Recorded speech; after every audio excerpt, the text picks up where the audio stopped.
That's right, folks. Tonight we're learning about the French Revolution. Okay, so we looked at this chart in class, but I wanted you to have a copy of it for yourself. And you can see on here the three main causes of the French Revolution: a weak king, France without a lot of money, and then the Enlightenment. One of the things that's interesting about the French Revolution is that there are many different phases. There are different people who are trying to get ahead in different parts of the event. So there are 4 phases that we will look at in the French Revolution. Tonight we will look at phases 1 and 2, revolts of the nobility and the middle class. And here we have the King and Queen of France, Louis XVI and Marie Antoinette. Now, as we talked about in class, the Estates General is France's version of Parliament. However, they are very weak, and they haven't been called in 175 years. The reason the king is calling them now is because he needs their money, specifically the money from the first and second estate. So if he gets their money, then he has to share his power. So this is why the first phase of the French Revolution is called the revolt of the nobility. They finally get some power. We discussed this in class also. I just wanted you to have this so you would have the information. So the first estate, the clergy; the second estate, the nobility; the third estate, everyone else. Notice the third estate are the ones who are paying all the taxes. You saw this picture on the lead slide. I didn't tell you what it was then, but now I think you can figure it out on your own. What do you think this picture means? This is an incredible painting within Versailles of what it must have looked like for all the Estates General members to meet in 1789. Notice it's just a really big event. It hasn't happened in a long time, and so everyone wants to really cherish this moment. Now for the third estate, they really feel disrespected at Versailles. They feel like Louis is treating them differently than he is the first and second estate. Secondly, the third estate wants to be equal to the first 2 estates. They say we're 97% of France, so we should at least be equal to the other 3%. Louis XVI refuses to make them equal, and they obviously get mad.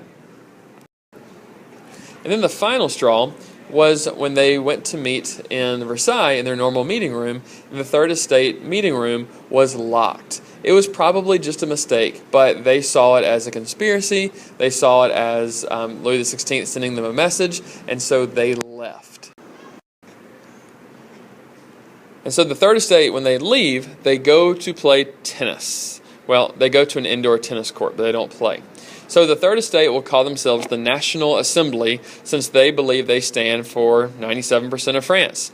And they go to this huge tennis court where they can meet, and they vow to create a constitution for the people of France. Now, the people in the first and second estate start to freak out because they realize they're only 3% of France. And so a lot of nobles and clergy will actually join the middle class here in this National Assembly. The king tries to give the National Assembly what it wanted before, but they say too late. And one of the things that they make as they are making their constitution is called the Declaration of the Rights of Man and Citizen. Okay? This is in French. There's no way you can read this, well, unless you can speak French. But I want you to take a look at this, but especially look at the next slide. Okay? Okay, so this is your instruction for this. I know these words are really small, but these are the 17 things in the Declaration of the Rights of Man and Citizen. So what I want you to do is hit pause and read a few of these and look for evidence of the Enlightenment, okay? So pause what I'm saying and take a minute or two and read through these and look for evidence of the Enlightenment. Tomorrow I will ask you for evidence from this slide, okay? See you in a few minutes. Okay, welcome back. So, the next big event that takes place in the French Revolution is in Paris. And there's this horrible military prison called the Bastille, okay? Looks like Bastille, but it's pronounced the Bastille. And it is an old castle, and it's been turned into a prison. And for centuries, kings have imprisoned their opponents at this castle for any reason at all, okay? Voltaire was imprisoned here for writing the short story about how ugly the king's son was. So this is basically a symbol of royal oppression. In July 1789, just as the National Assembly was meeting in Versailles, you have a major event that takes place in Paris. Now, there's a rumor that the king is sending his army to Versailles to arrest the National Assembly. The people of Paris were really worried about this. And when they heard this rumor and they saw soldiers come through the city, they got really, really concerned. Now, we've talked about the Bastille. This is a symbol of royal oppression. It's also a prison. It's also where the French army kept its guns and its ammunition.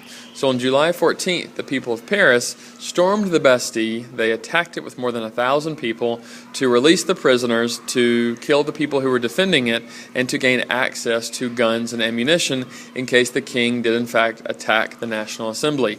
This is called Bastille Day. This is July 14th. It's a national holiday today.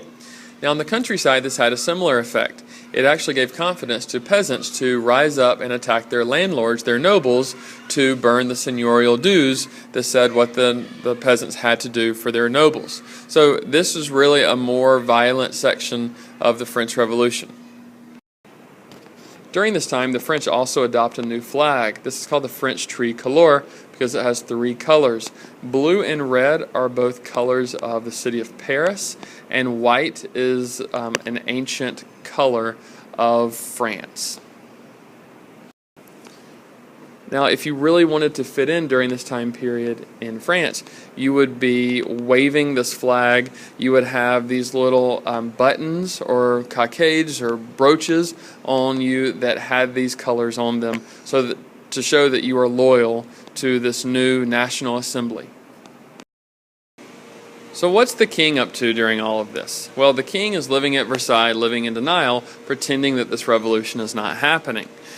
This will all change when he's forced to come back to Paris.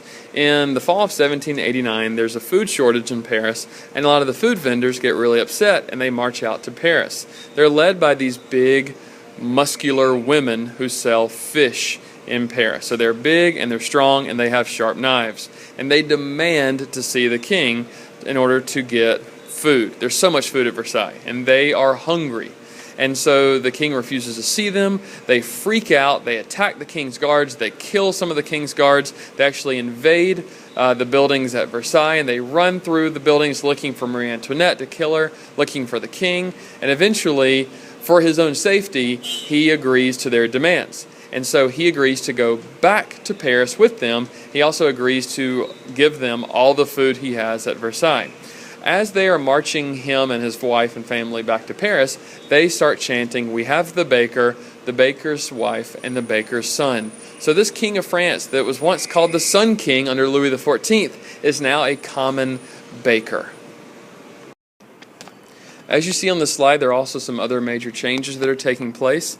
The civil constitution of the clergy will complete this government takeover of the church, where the government already has the lands that the church owned, and now they are more powerful than the church, and they can choose the priests and pay the priests and tell the priests what to say. At the same time, in 1791, there's something called the new Constitution, the 1791 Constitution. This makes France a constitutional monarchy, basically just like England. So you still have a king, Louis XVI, but now the king has to share power with an assembly called the Legislative Assembly, and this is elected by the people of France. Other things, as you see, is that they abolished slavery in France and also guaranteed religious freedom. Okay, and your final question of the night. What was the main difference between the first 2 phases of the French Revolution, the revolt of the nobility and the revolt of the middle class? See you tomorrow.